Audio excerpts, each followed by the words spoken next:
Ever get that feeling like you're just craving those big aha moments, the ones that kind of click everything into place? Totally. But then it's like you're facing this mountain of information, Yes. right? And it's daunting. Where do you even begin? It can be overwhelming for sure. Absolutely. So we get it. We're right there with you. And that's precisely why we put together this deep dive. It's designed to be your shortcut.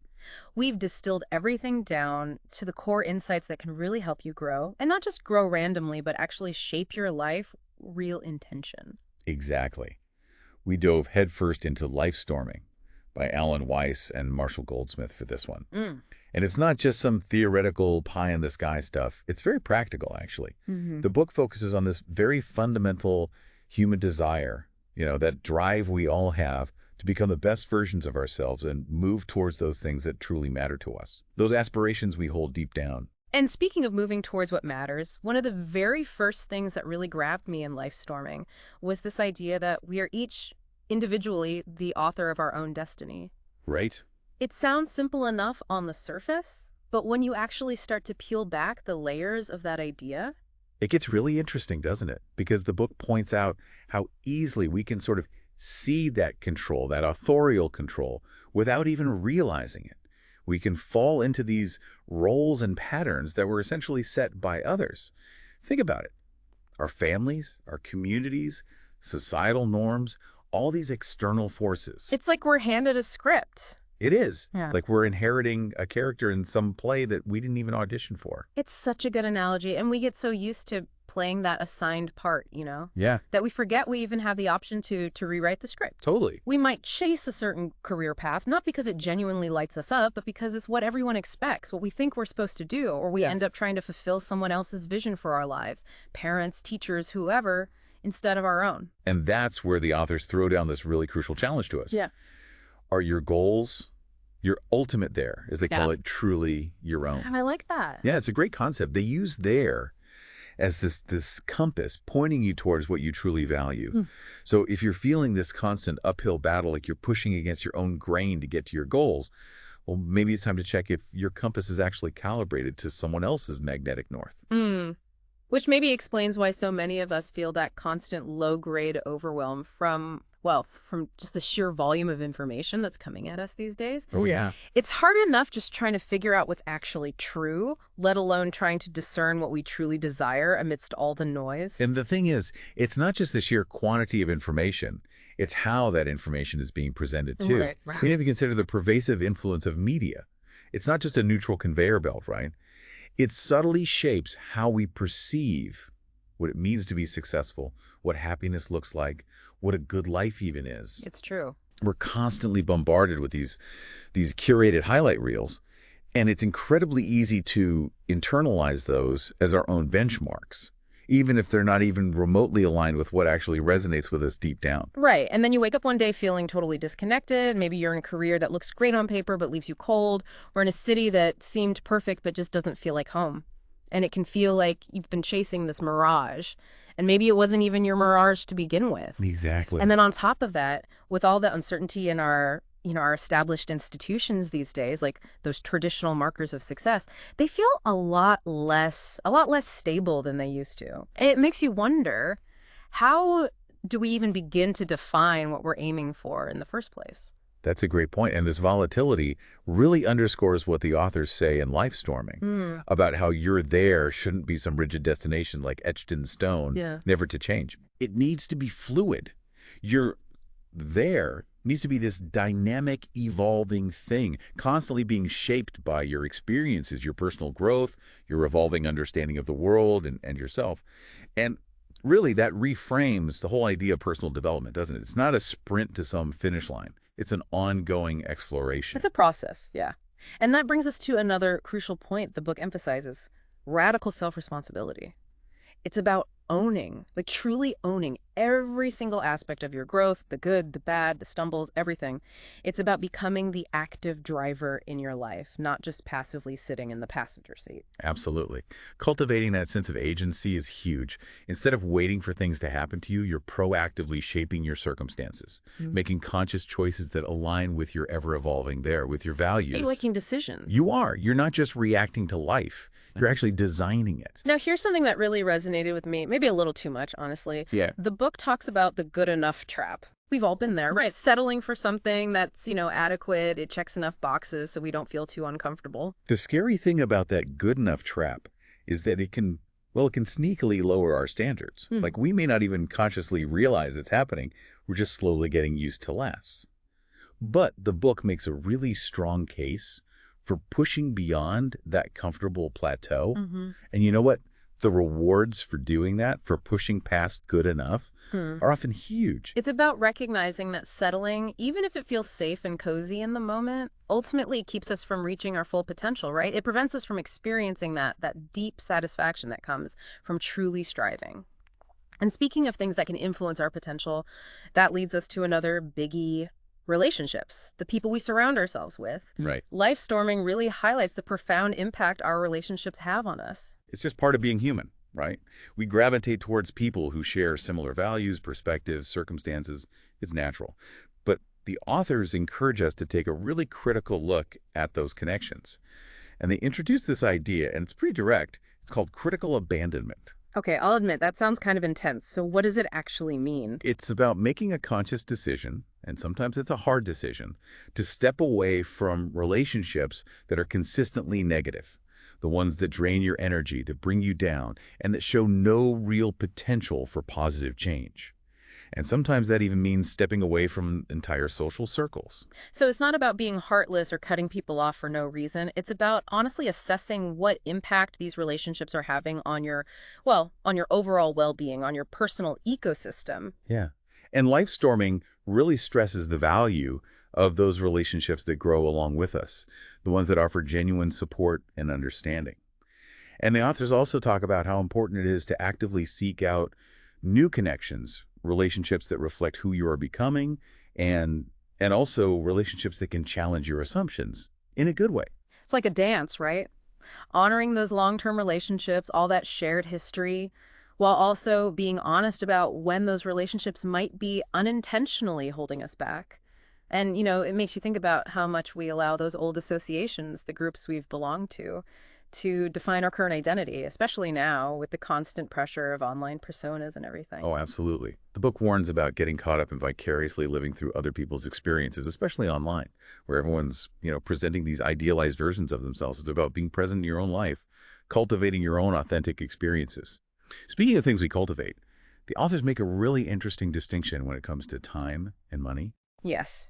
I was hoping we'd get to that. They say we shouldn't think of them simply as resources to be managed, but as, wait for it, priorities that we actively choose to invest in. Right. Such a subtle shift in perspective, but it's huge when you really think about it. It is, because where we choose to allocate our time and money truly reflects our deepest values and commitments, wouldn't you say? Absolutely. It's about moving beyond just passively spending or consuming time and money. We become, as the book puts it, conscious architects of how we use these finite, really precious assets. I like that. Conscious architects. It's a good way to put it. And now for the, maybe not so fun part, but definitely important. The book delves into the importance of self-awareness and personal evolution. Always a tough one. It is. It's often so much easier to see where other people need to change than to honestly look in the mirror ourselves, isn't it? It's human nature, right? We tend to resist admitting our own flaws or acknowledging when we need to adjust course. And that's where the authors bring in this idea of behavioral metamorphosis. They emphasize that to create real change in our behavior, we often need to first examine and sometimes challenge our deep-seated beliefs. It's like tending to the roots of a plant before expecting to see different fruit. Great metaphor. So it's about peeling back those layers of assumptions we hold about ourselves, about the world. And Lifestorming gives us a really useful framework for that. Accept, adjust, and adapt. The idea is to make a conscious effort to adjust our behavior to line up with our evolving aspirations. But there's a tricky bit here, right? We can easily fall into the trap of trying to adopt values that we intellectually think we should have, rather than actually living by the values that genuinely resonate with who we are at our core. Absolutely. That self-honesty piece is crucial. Understanding your own core identity is so important. And the authors connect that to developing what they call an attitude for growth. It's all connected. They explain how our beliefs shape our attitudes, and our attitudes then get translated into the behaviors we see. It's a chain reaction. And it all starts with that internal framework or beliefs. Beliefs, attitudes, behaviors. Got it. So we've covered mindset and we've talked about the power of our relationships. Now, Lifestorming also lays out 6 key elements of character that form a foundation for this whole growth journey. Let's walk through those. First up, intelligence. And the authors are clear that they're not just talking about IQ, it's more about a commitment to continuous learning, particularly through reading and reading widely and diversely. Exactly. It's about nurturing that intellectual curiosity, that willingness to engage with a wide range of ideas, even ones that might challenge our existing views. Next, there's drive or assertiveness. Yeah. But again, they're not talking about being aggressive. It's more about setting clear short-term goals and then having that internal push, that sense of urgency to actually move towards them. It's about being proactive. So you've got that internal engine propelling you forward. I like it. Element number 3 is happiness. And I thought their perspective on this was really insightful. They suggest reframing failure. Instead of viewing it as a complete defeat, they encourage us to see it as a really valuable source of learning and feedback, as a natural part of growth. It's a total mindset shift, and it can be so freeing. It opens us up to experiment more, to be more resilient, because we're not so afraid of making mistakes. Because mistakes are just part of the process. Exactly. And the 4th element is empathy. That ability to genuinely connect with and understand other people's feelings, to see the world from their perspective. So important for, well, for pretty much every aspect of life, from personal relationships to navigating social situations to really to being a decent human being. It's fundamental. And empathy naturally leads to the next element, a reciprocity in friendship. The authors say it all boils down to that age-old wisdom, the golden rule. Treat others as you want to be treated. Exactly. It's like a guiding ethical compass for how we interact with the world. Yeah. And finally, the 6th element is intimacy and trust. This is about our ability to form those really deep, vulnerable connections with others, where we can be open about our wins and, maybe even more importantly, about our setbacks. It can feel scary to be that vulnerable, but without it, true connection isn't really possible. And Lifestorming has this great reminder that really stuck with me. Happiness is a choice, always attainable in the present. It's a powerful statement, and it underscores that personal growth isn't compartmentalized, it's a holistic thing. It touches every part of our lives and requires us to constantly make choices about what we let go of, what we embrace, what we nurture, and what new possibilities we want to create. And as we actively do that, the book offers some practical guidance on how to navigate those inevitable bumps in the road. One key strategy is to get really good at identifying our potential pitfalls. By anticipating those challenges, we have a much better chance of avoiding them altogether. It's like being a good sailor. You check the weather forecasts, study the charts, so you're ready for whatever storms might come up. And when we're facing that one big obstacle that can really trip us up, fear, it can be so helpful to understand where that fear is coming from. When we know why we're afraid, we can address the root cause, or at least face that fear from a more rational place. Makes sense. And Lifestorming constantly emphasizes the importance of a strong sense of self-worth. And the authors propose something kind of interesting. They suggest that treating others with kindness and generosity actually strengthens our own inherent self-worth. It's like a positive feedback loop. It is. And when we do inevitably encounter tough times, the book encourages us to cultivate resoluteness. It's that unwavering commitment to facing problems head-on and actively seeking solutions. Not shying away, but leaning in.